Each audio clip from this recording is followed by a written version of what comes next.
Like the Parivar Chit Chat, sweet conversations that overflow with insights and inspirations.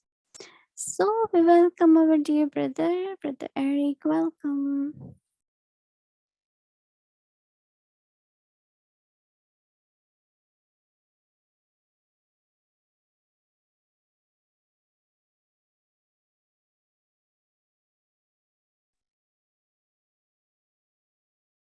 Om Shanti, everyone. Good evening. Om Shanti, Mohini Didi. Nice to be with you. So Bhumiji, usually you call me something like almost Angel Eric, but tonight I'm Eric Bai. And Baba was emphasizing that we need to become angel and then become deity. So I guess I need to make a little bit more effort to be called again Eric Angel, right? No. You are angel, Brother Eric. I know. I'm teasing you. We are angels. We are angels with, different forms and different names. So we're going to talk more about happiness. I was thinking after listening to last evening, so many good questions and such deep sharings. I was wondering, Mohini Didi, what more can we say about giving happiness? And I realized I saw in Early this week, I think Tuesday or some time ago, Baba said we are on the towers of peace, on the towers of silence, and the towers of happiness. So we're living museums of happiness, living towers of happiness, oceans of happiness, rivers of happiness. So nice to meet you, Mohini Didi. My jasmine plant is having a little break, and it's refilling. It's refilling for the fall and the winter when it's going to move back in the apartment. So still from the balcony. This is very beautiful flowers on the balcony. It's very beautiful. Yeah. Very nice. Yes, very sweet. Flowers of happiness. They give happiness. Every day I go and see them in the morning, and I feel happy. So I think flowers give happiness. And maybe that's why Baba tells us you have to be like flowers, because flowers always give happiness, except if we get too close to the thorns. I think it's a very, very good point you said. We look at flowers and feel happy. So become flower so others will feel happy. That's the easiest one, I think, right? Yeah. Angel brother. You can say angel brother. Yeah. It's the first time Bhumi called me Eric Bai, but I know in the heart I'm an angel. So we're all angels together. So Bhumi angel. And it's good, we want to become those angels. And sometimes the way Baba describes today, it's interesting because one soul who listens to Avyakti Parivar from Morocco asked me to define a little bit more why Baba doesn't talk about angels. And I said, no, he does in Avyak Murlis. And so I sent a long, long message this morning about the meaning of angels. But I told her, but just let Baba, you'll feel in the Murlis. Baba will define it even better. And I forgot it was in the Murli. And the way the excerpt was today was, who else can describe it better than Baba? And I love this point that, angels are liberated, and therefore they can, experience liberation in life. Such a beautiful feeling. And it brings me, Mohini Didi, to a very deep aspect. And I'm wondering if you'd agree with a thought I had.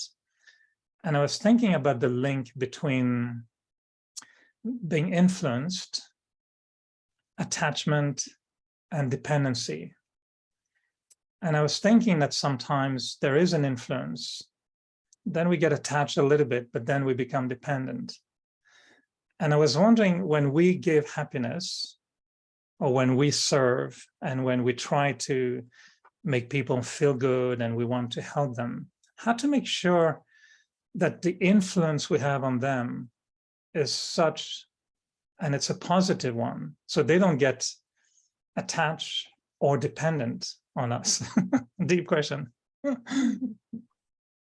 But for you, it will be easy and you will turn it into a blessing again. So I know I'm going to receive your answer as a blessing.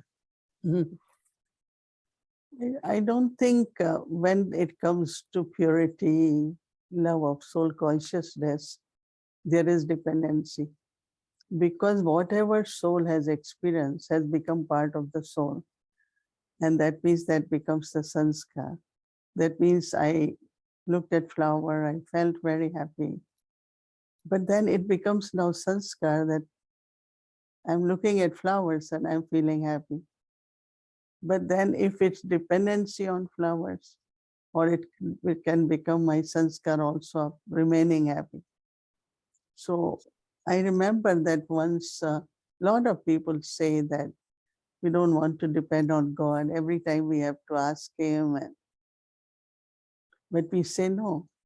I had been realizing every morning that whatever we're taking from Baba, whatever efforts we are making, is becoming my sanskars, it's becoming my nature. God won't make us dependent on Him, but rather He, once He liberates, but also whatever He gives, because I become the embodiment of that. So if I'm embodiment of love, embodiment of peace, I'm not dependent, right? So I think same is amongst ourselves. And that I realized when I think I recently shared that Baba used to give Brahma Baba, like we were really kind of with him, enjoy company and felt supported. So when Baba became awake that night at 12:30, someone knocked my door and I opened the door, said Baba left body. Just said this and I, for a few seconds I was in silence and then I decided to go and sit in meditation. We didn't have Baba's room at that time. And there was no sorrow, I still remember that even for a second, there was no sorrow. Baba left us. What will happen to us? Who will take care of us? No questions, no thoughts. It was just deep silence. So when a soul is leaving body in that stage, others will have that experience too. So just imagine, I was thinking, I'm not even depending on Brahma Baba. Even later on, we did realize that now we have to take more responsibility.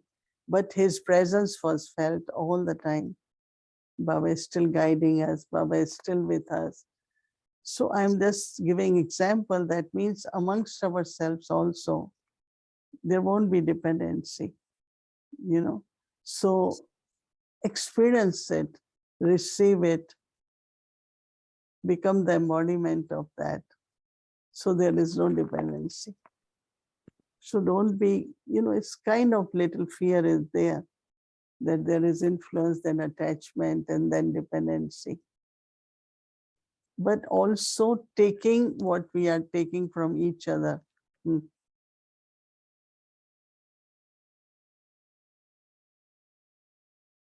So in the meantime, I can share that I think Mohini Didi is doing much better than me and a few others.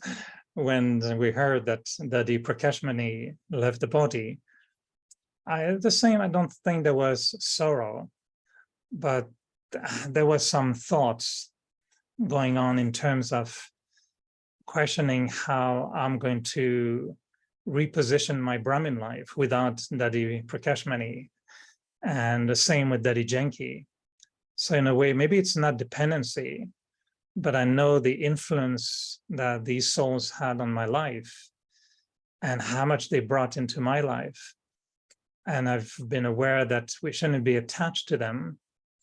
But there was such a pure love for the daddies that when they left, I knew it was not dependency, but it was now how am I going to take directly from Baba if I can't go to the daddy sometimes to fulfill the little, not lazy side, but the side where let's go to daddy and she will give me extra, it would be so nice. So I thought, oh, I cannot go to her anymore. So yeah, it's not dependency, but sometimes I'm concerned about when I'm trying to serve others, I don't want to make them dependent on me either, or to make them attached. And I remember when Daddy Yankee used to say, I don't want anyone to be attached to me. And you are the same. You don't let people be attached to you. But for me, I still feel we have to pay attention to that. So we give happiness, but it should be pure happiness. So it's not like happiness with a little string, little happiness with, get attached to me. I think that we use word giving happiness, but it's not something you can really give. You know what I'm saying? It's like your way you care for people, the way you look at people so that it helps them in a way to have that inner joy, And I always feel that taking care of people, especially their feelings, and they understand them as they are, where they are, that brings lot of joy to the souls. But as you are talking about that, I don't think I ever thought that I will miss them, in the sense of, uh, it's a common thing, okay, I will miss it.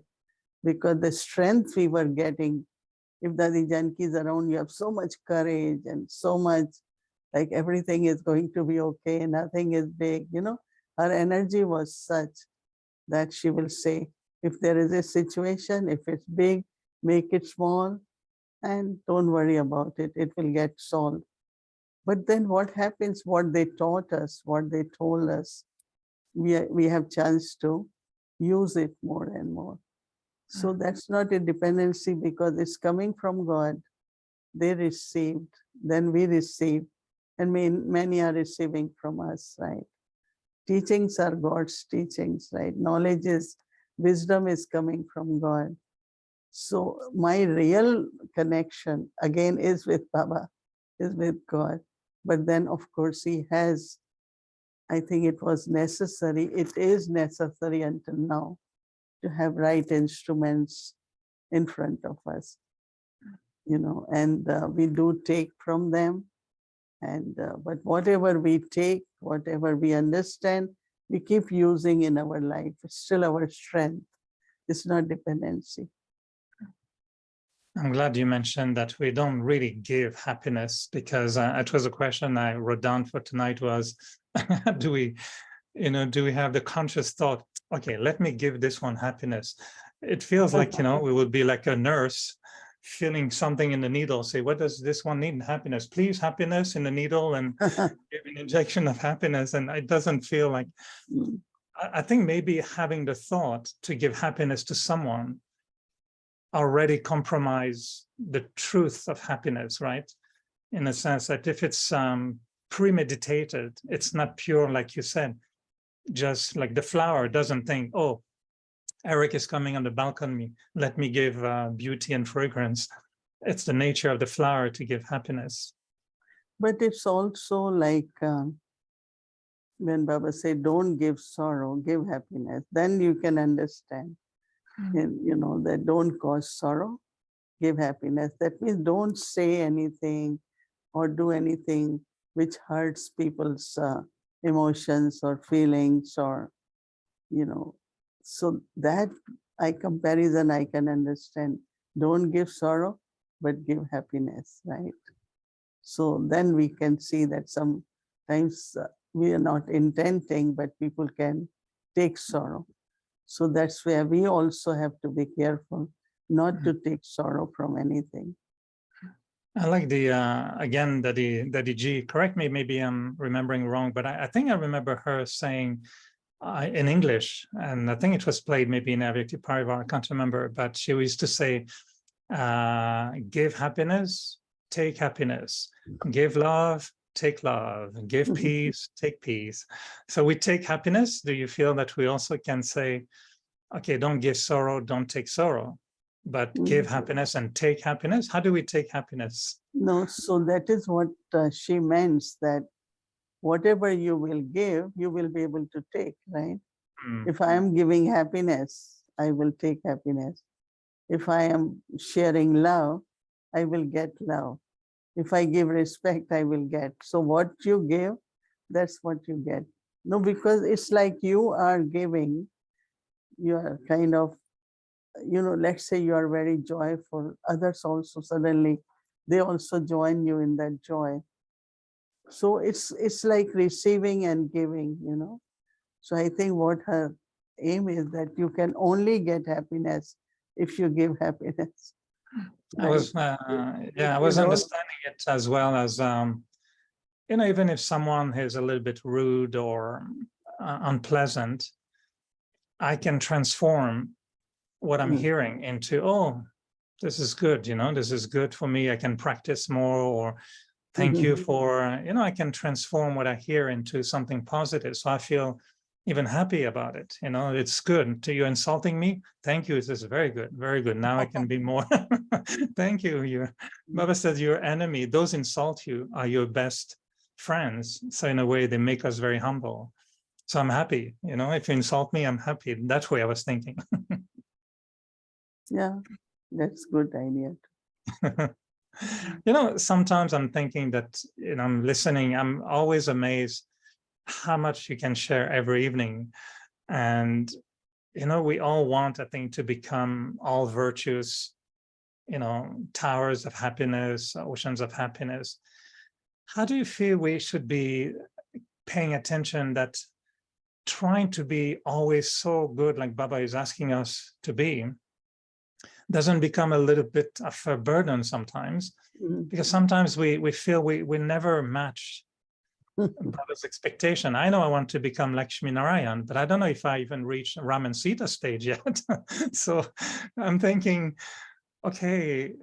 So when we're enthusiastic, when our stage is, like you were mentioning, when we're in a flying stage, everything is easy. But the moment the stage is slowing down, it's like, oh, will I reach, that higher stage where every thought is perfect, every word is perfect? How do we make sure we move forward, but no feeling sometimes that, Brahmin life could be very demanding? But also I understand what you're saying, and it could happen. But that is where we have to kind of keep this, I am elevated soul, or I am Maryada Purushottam. Not only a soul, Dadi Gulzar always used to say, never just say, I'm point of light. But what is within the point of light? I am great, I am fortunate, I'm Baba's child. And I think that we like to be in that flying stage, right? We like to be in that. So it's not something being forced on us. It's not kind of a pressure on us. But I think that it is what our nature is also. We won't like it when we are not in that stage, right? If I'm not peaceful, or let's say if I get upset or disturbed during day a few times, I won't like it, right? But why I'm liking all this, what we're doing in a Vyakti Parivar, that we know the contrast, that what Baba wants and where I am at, and how much practice is required. Like today's point, I really made me think that do we really whole day look at everyone as soul and they are actors? We don't, the consciousness is their awareness, but not all the time. So some or other one starts saying that little more effort, little more practice can help me to reach to stage what Baba is saying, right? But what happens, Baba is morely company of each other, all this helping us all the time, no? So that help which we get keeps us on a flying stage or with enthusiasm, and something or other during day happens or we do, which helps us a lot again to be on a high stage, So Confluence Age is full of such things. We have a Vyakti Parivar, then in the morning Amrit Vela, that finishes, then we have Murli, then we have to revise. It's like always there is something to keep our energy very high. to keep our stage very high, right? But if you don't do that, don't listen to Murli, never have conversation on knowledge, no Amrit Vela, then of course everything drops, and then you start feeling it's too high now. But if constantly you're receiving something, sharing something with others, I think this doesn't happen, you know. I think it's so connected to don't give sorrow or don't take sorrow, but also when you mentioned earlier this week that if you are not successful, how will you help someone else to be successful? And I remember Dadi Janki telling in a class when I was very young in Gyan, and she said, those who are successful will teach others to be successful, but those who are struggling can only teach others how to struggle. And I felt so bad after that, thinking, oh, I should stop giving the course, and maybe I should not give classes anymore because we're just beginning, we're just 2-3 years in Gyan and thinking, wow, I should not give Gyan anymore. And sometimes the way we understand or misunderstand the knowledge. I remember running the center, in Edmonton, and sometimes Baba would say things like, if your stage is not good, you are cursing souls because they can't get access to Baba. And I was already having a bad stage, and it would be even worse after that. I would think, oh, now not only I'm not feeling good, but I'm also depriving people from getting access to Baba. But usually these evenings, that's when people would come for class, and I would say, oh, Baba, I'm sorry, my stage is not good. What can I do? But then giving the class will make my stage so good that I would say, thank you, Baba. Okay, now I changed my stage. But still, sometimes we can take pressure, feeling that, oh, maybe there's not enough students because my stage is not good enough. Or there's not enough money in Baba's box. Maybe it's because of me, the instrument, who is not, doing properly something. So do you have any suggestions how we make sure we don't twist Baba's Gyan like this? No, so once we had discussion, we had a small group that, let's say, I wake up and my stage is not good. Should I read Murli or not?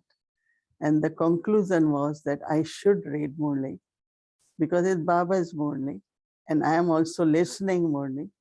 As it will help students, it will help me.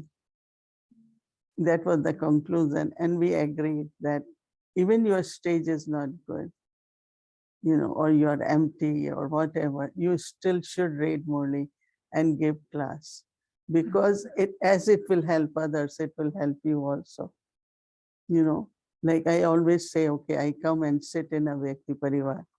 So whatever I'm sharing with others, of course, is what I am feeling and experiencing, but what I'm sharing, I'm also receiving it. No, that is what Baba said, when you serve others, you are served, or serve also in such a way that you are served.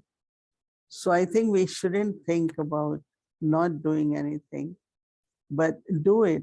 Even whatever is your state, thinking, as Baba will give them, Baba will give me also. Is the Baba who is ocean of knowledge. It's Baba's Murli, It's not my Murli. If it's my Murli, then I will say I'm wrong, right? Because I'm not in good state. But Baba's Murli is Baba's Murli. It will give me strength. It will give me happiness. It will give me, inspiration, and stage will be good, right? Do you feel that giving happiness could be even seen as a Maryada?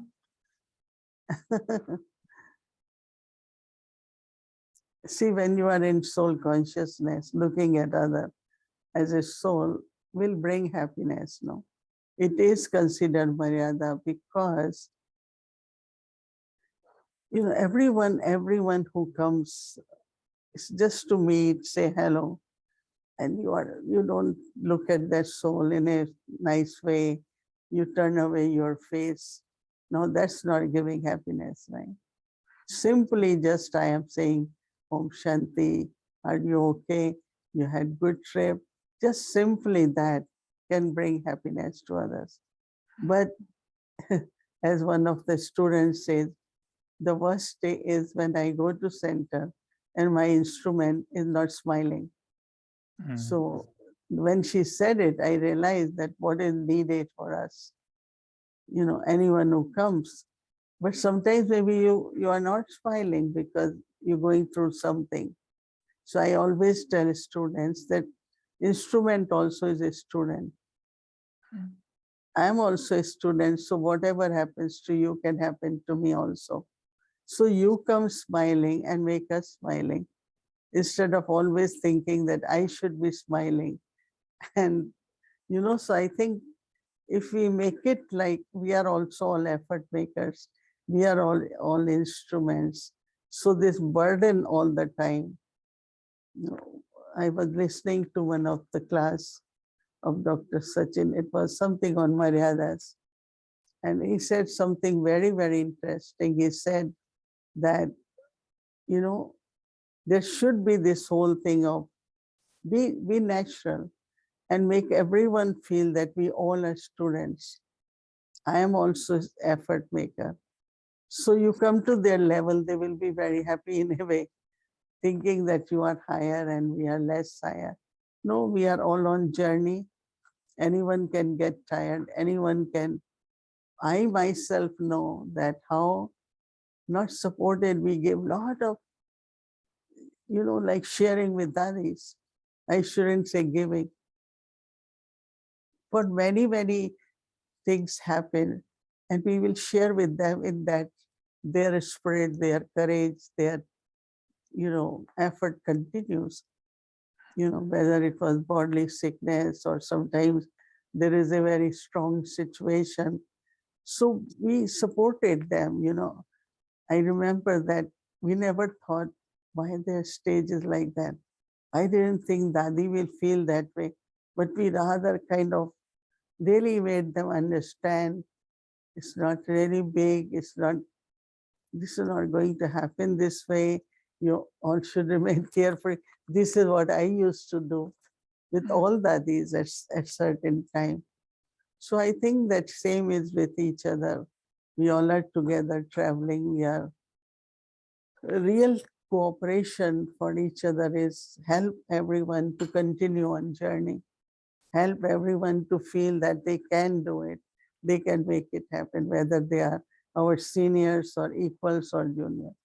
I mean, that's what I have done since young, that looking at Dadis, there was a time, lot of external difficulties and let's say I am very strong that time in that situation. And the words I will say is for all of us, like we share that courage.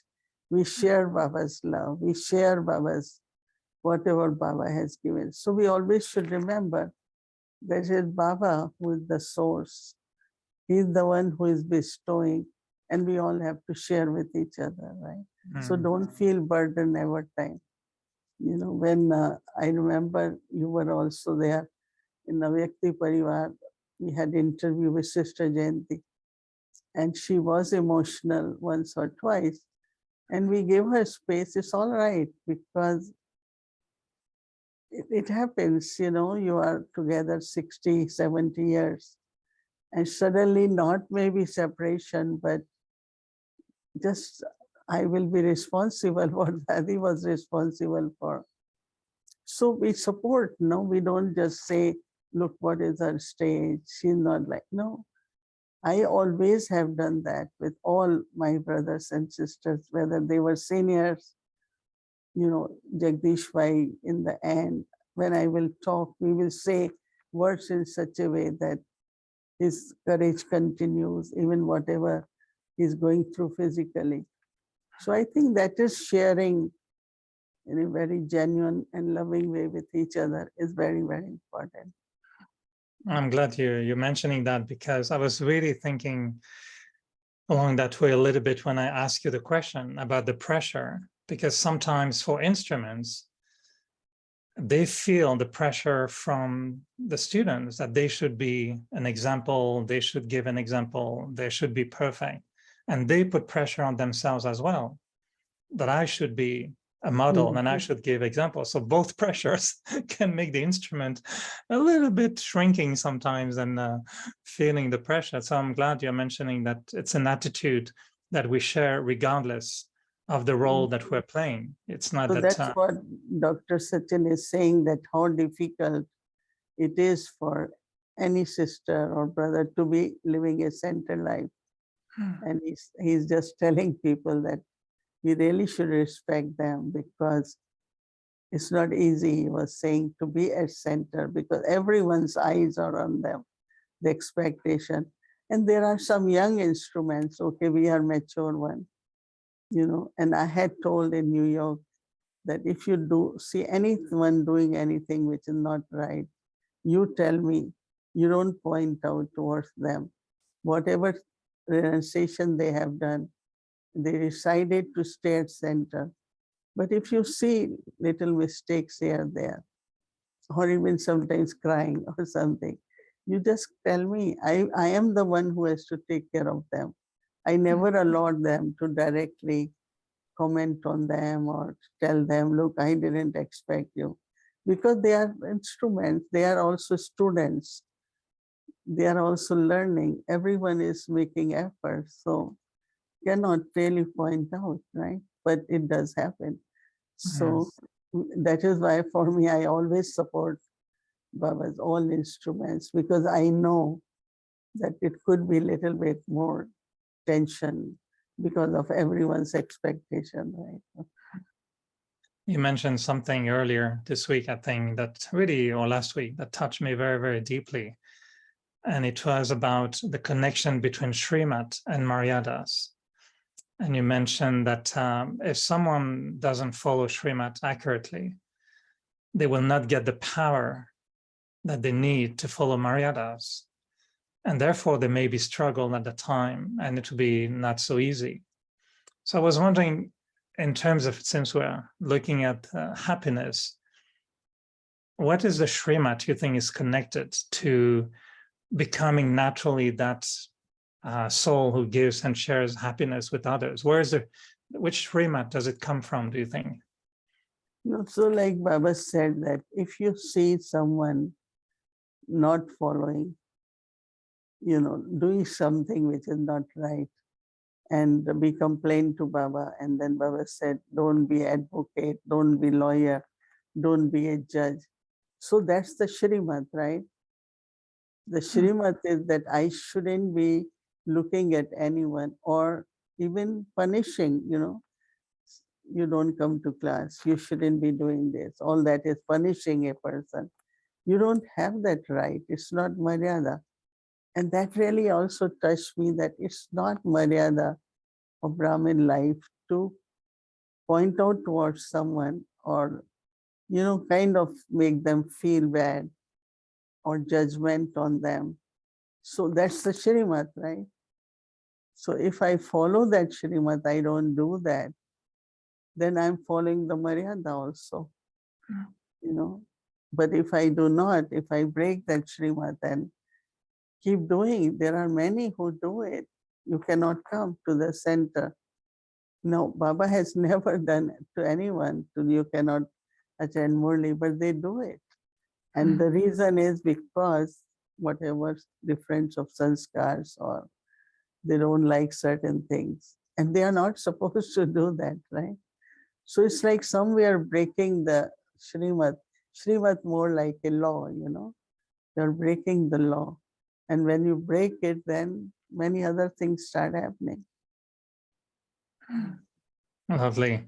Maybe as a little spiritual toli before you present the physical one, if I were to ask you just in 1 minute, I see you as a tower of happiness, and I'm asking the tower of happiness, what are you feeling? How would you express your stage of being a tower of happiness? How does it come into words when you want to express that stage? Joyful, joyful. And in joy, there is love, there is hope, there is courage, It's like a very beautiful spring, like a fountain kind of thing. So from joy, all these different virtues which are required, they are part of the joy. If I'm joyful, I am loveful, I am hopeful, I am courageous, So I see more, you call it tower, I'm calling it fountain of many, many qualities emerge from that joy or happiness. Didi, thank you. Thank you again so much. Are we going to get Dilkosh Toli? Today is a chocolate chip cookie. Okay, that's even better than Dilkosh Toli. Yeah, because all the time we don't say milk, milk. So this is chocolate chip cookie. I like chocolate. Yeah. Yeah, It's very thank nice. you. It's very Thank good. you again very much. And it's always nice to dance in happiness in Avyakti Parivar. So yeah, maybe the youth group will take the topic of smiling. I'm sure they can do something lovely about the 108 ways of smiling under all circumstances. The 108 smiles of a yogi. We can teach everyone to smile. Thank you. Good night, everyone. Thank you, Om. Thank Thank you. Shanti Manidiri. you.